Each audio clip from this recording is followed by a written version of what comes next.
Hello সবাইকে, ফাইম মুন্সি বলছি। So আজকের ভিডিওতে আমি শেয়ার করব আমার এইচএসসি প্র্যাকটিক্যাল, বিশেষ করে অনলি কেমিস্ট্রি প্র্যাকটিক্যালের অভিজ্ঞতা সম্পর্কে। সো আমি বাসা থেকেই একটা কমিটমেন্ট করে গিয়েছিলাম আমার কাছে যে এই প্র্যাকটিক্যাল এক্সামের সব কিছু হচ্ছে আমি এক্সপেরিমেন্ট করে বের করব। সো সেই অনুপাতেই হচ্ছে আমি পড়াশোনা করে গিয়েছিলাম। সো ফার্স্ট অফ অল আমাদের ফার্স্ট পেপার না, আমাদের সেকেন্ড পেপার দিয়ে শুরু করে একটা গ্রুপে সেকেন্ড পেপার, একটা গ্রুপে ফার্স্ট পেপার দেয় আর কি। সো মোট সময় ছিল 4 ঘন্টা, 2 ঘন্টা প্রত্যেক পেপারের জন্য। তো সেকেন্ড পেপারে সবার প্রথমে আমাদের দেয় হচ্ছে অক্সালিক অ্যাসিডের দ্রবণ তাপ নির্ণয়। তো এখান থেকে যে ল্যাব অ্যাসিস্ট্যান্ট ছিল তার কাছ থেকে আমি অক্সালিক অ্যাসিড চেয়ে নিই। সো উনি একটা কাগজে করে আমাকে অক্সালিক অ্যাসিড দেয়। সো আমি ওনাকে জিজ্ঞেস করলাম এখানে কত গ্রাম অক্সালিক অ্যাসিড আছে। উনি বললো কত গ্রাম বলে দিলে তো হয়েই গেল, কিন্তু আসলে তো অক্সালিক অ্যাসিড বলে দিতে হয়, না বলে দিলে আমি অক্সালিক অ্যাসিডের যে মূল সংখ্যা ওইটা কীভাবে বের করব, কী করব। তো আমি ওনাকে পরে আবার ওনাকে জিজ্ঞাসা করলাম যে এখানে কি 12.6 গ্রাম আছে। 12.6 গ্রাম অক্সালিক অ্যাসিডে 0.1 মোল হয় আর কি, ডেসিমোলার যেটাকে বলে। সো উনি বললেন হ্যাঁ ওইটাই আছে। আচ্ছা, সো ওইটা নিলাম আমি। ওইটা হচ্ছে 87.3 গ্রাম পানির সঙ্গে মেশালাম। সো প্রথমে আমি হচ্ছে ইয়েটা খুঁজে পাচ্ছিলাম না, তোমার বিকারটা বলে ওইটা। সো ওইটা খুঁজে পাচ্ছিলাম না, পানি পরিমাপ করার যেটা আছে না লম্বা করে, ওইটা আমি নাম ভুলে গেছি। সো ওইটার মধ্যেই গুলাইলাম আর কি। পরে দেখি বিকারটা আমার হচ্ছে এক সাইডে আছে। সো পরে ওই ল্যাব অ্যাসিস্ট্যান্ট এসে বললো যে তুমি কি মানে ইয়ে তো পারো না, এটা তো বিকারই গুলাইতে হয়। তখন আমি বললাম যে আমি তো এটা পারছিলাম না। তো বললাম আমাকে জিজ্ঞাসা করতে পারতাম। তবে যাই হোক, এখানে থার্মোমিটার ছিল এবং রুমের তাপমাত্রা ছিল 30 ডিগ্রি সেলসিয়াস। আর অক্সালিক অ্যাসিডের দ্রবণে গুলোর যেহেতু এটা তাপহারী বিক্রিয়া, তাপমাত্রা কমে গেছে, 4.8 ডিগ্রি সেলসিয়াস কম ছিল। সো তাপমাত্রা দাঁড়ালো 25.2 ডিগ্রি সেলসিয়াস। এখান থেকে তাপমাত্রা আমি বসাইলাম, ইকুয়েশনে বসাইলাম, মান আসলো 20 পয়েন্ট সামথিং, এবং হাজারিসের প্র্যাকটিক্যাল বই মান আছে 18 পয়েন্ট সামথিং। সো ওই যে 2 পয়েন্ট হিসাবে ভুল হতে পারে।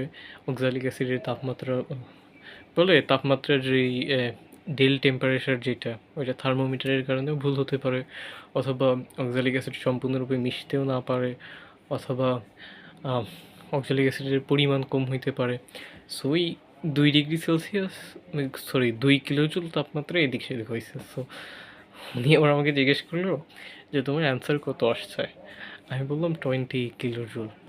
সো ওর যে স্যারটা ছিল ওই স্যারকে বললো যে এটা কি ঠিক হয়েছে স্যার, মানে ইয়ে করলো যে মোটামুটি হয়েছে আর কি। হ্যাঁ, সো এটা শেষ করলাম। এটা শেষ করার পরে অ্যালডিহাইড অথবা কীটনমূলক শনাক্তকরণ। সো ওইটাতে ইয়ে ছিল না স্যারদের কাছে, 2,4-ডাইনাইট্রোফিনাইল হাইড্রাজিন ওইটা ছিল না, অ্যালডিহাইড আর কীটনমূলক মানে ওইটা আর কি করতে দেয় নাই। তো ওইটা ওই যে মুখে মুখে বসে শুধুমাত্র একটাই হচ্ছে ইয়ে প্র্যাকটিক্যাল, যেটা হচ্ছে আমি এক্সপেরিমেন্ট করে বের করি নাই। সো করলেও করা যায় তো, অ্যালডিহাইড বা কিটোন বললো যে যার যার যেটা মনে হয় তোমরা সেটা লেখো। সো আমি মনে হয় অ্যালডিহাইডই লিখেছিলাম, কারণ এটা সহজ। সবার প্রথমে লিটমাস পেপারে পরীক্ষা করতে হবে, যদি লাল থেকে নীল হয় তাহলে এটা অ্যাসিড, যদি না হয় সেটা অ্যাসিড না। সো ফার্দার পরীক্ষা করতে হবে এটা কি কার্বনিল কার্বন কি না, সেটা পরীক্ষা করার জন্য 2,4-ডাইনাইট্রোফিনাইল হাইড্রাজিন টেস্ট করবো। সো 2,4-ডাইনাইট্রোফিনাইল হাইড্রাজিনের সঙ্গে ওই হলুদ পদক্ষেপ পড়বে। সো তখন বুঝবো না এটা কার্বনিল কার্বন। ফার্দার যদি আরও টেস্ট করতে হয় যে এটা অ্যালডিহাইড না কিটোন, তাহলে টলেন বিকারক আছে, ফেলিং দ্রবণ আছে, দুইটার সঙ্গে মিক্স করে দিবা। যদি হচ্ছে সিলভার দর্পণ পড়ে অথবা সিও টুর লাল পদক্ষেপ পড়ে, তাহলে বুঝবে না যে এটা অ্যালডিহাইড। আর যদি পড়ে না তাহলে বুঝবে কিটোন। সো এটা তো সহজই। অ্যান্ড ফার্স্ট পেপারের কথা, ফার্স্ট পেপার সবাইকে আলাদা আলাদা লবণ দিয়ে দিছে। সবার মাথা হয়ে গেছে খারাপ, কারণ সবাই ভাবতো যে একজন করবে আর সবারটা দেখে দেখে লিখবে, কিন্তু এখন তো তা না। আবার ওই টেস্ট টিউবের গায়ের উপর নাম্বার লেখা ছিল, খাতার উপরেও ওই নাম্বার লিখে দিয়েছে ল্যাব অ্যাসিস্ট্যান্ট যিনি ছিল। তো আমার 12 নম্বর মনে হয় বিকার পড়ছিল, 12 নম্বর বিকারে। এখন আমি তো ওইটা ভালোভাবে করে গেছি। সো আমি ওই লবণে প্রথমে মূল দ্রবণ বানাই নিয়ে 2টা টেস্ট টিউবে আলাদা করে নিছি। একটা টেস্ট টিউবেরটা নিয়ে ওইটাকে আবার 2 ভাগ করছি। সো সবার প্রথমে তোমরা জানোই যে এখানে বেরিয়াম নাইট্রেট যোগ করতে হয়। বেরিয়াম নাইট্রেট যোগ করে যদি সাদা পদক্ষেপ পড়ে তাহলে এটা কার্বনেট অথবা সালফেট 2টার যেকোনো একটাই হইতে পারে। সো বেরিয়াম নাইট্রেট দিলাম, সাদা পদক্ষেপ পড়লো, কার্বনেট অথবা সালফেট 2টা যেকোনো একটা। তারপরে হাইড্রোক্লোরিক অ্যাসিড দিলাম, হাইড্রোক্লোরিক অ্যাসিড দেওয়ার পরে বুদবুদ উঠলো না, সেই কারণে আমি নিশ্চিত হয়ে গেলাম এটাই সালফেট আছে। সালফেট হচ্ছে অম্লীয় মূলক অথবা অ্যানায়ন যেটা, সেটা সালফেট। স্যারকে বললাম যে স্যার এখানে এমন এমন করলাম, সালফেট বললো আচ্ছা ঠিক আছে। তারপরে এখন ক্যাটায়ন টেস্ট করার পালা। সো ক্যাটায়ন দিয়েছে ফেরাস। ফেরাস দিয়েছে কীভাবে? সবার প্রথমে আমি হচ্ছে সোডিয়াম হাইড্রোক্সাইড যোগ করলাম, নীলবর্ণ, নীলবর্ণ না তো সবুজ বর্ণ হয়ে গেল। সবুজ বর্ণ হয়ে যাওয়ার পরে এখানে হচ্ছে ফেরোসায়ানাইড, পটাশিয়াম ফেরোসায়ানাইড অথবা নামটা ভুলে গেলাম, জটিল যোগ এটা K4FeCN6, আচ্ছা নামটা মনে করে নিই, পটাশিয়াম হেক্সাসায়ানোফেরেট, হ্যাঁ পটাশিয়াম হেক্সাসায়ানোফেরেট 2। সো এটা যোগ করলাম, আরও সবুজ হয়ে গেল। তাহলে এটা বুঝলাম এটা আমি ফেরাস, তো লিখে দিলাম সব। কিন্তু লাস্টে কনফিউশন হচ্ছিল আমার খাতার পরে ওই টেস্ট টিউবে যে 12 লেখাটা ছিল ওইখানে কেমনটা যেন একটু বিকৃত হয়ে গেছে। সো এটা আগে আদৌ কি 12 ছিল না 16 ছিল না 17 ছিল, মানে এটা কনফিউশন হচ্ছিল। আমি কি লিখলাম, আমি তো এটা দেখেই লিখলাম, মার্ক ভুল করার কারণে কি খাতার মধ্যে ইয়ে হতে পারে। তো পরে আর টেনশন করি না আর কি, লাভ কি। আচ্ছা, তারপরে টাইট্রেশন করা। সো টাইট্রেশন করার জন্য গেলাম। এখন ওইখানে টাইট্রেশন ওই যে টিপিক্যাল যেটা ওই প্রমাণ দ্রবণ দ্বারা, জানা ঘনমাত্রার প্রমাণ দ্রবণ দ্বারা লঘু HCl এর ঘনমাত্রা নির্ণয়।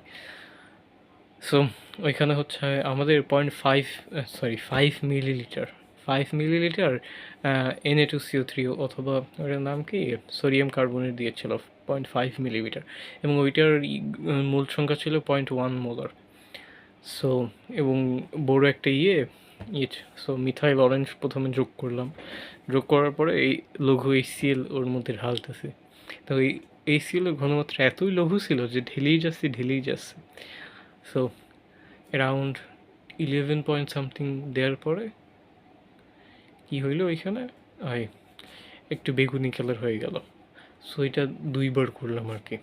সো এখানে ওইটার ঘনমাত্রা আসছিল, HCl ঘনমাত্রা আসছিল 0.08। সো আমি হচ্ছে একমাত্র গ্রুপে ছিলাম যে সব এক্সপেরিমেন্টগুলো করছে, হ্যাঁ, এবং প্রায় সবাই আমাদের গ্রুপে আমারটা দেখে রাখছে। সো এই ছিল কাহিনী, বেশ মজা হয়েছে। এবং লাস্টের দিকে ভাইভাতে কি ধরছে, ভাইভাতে ধরছে যে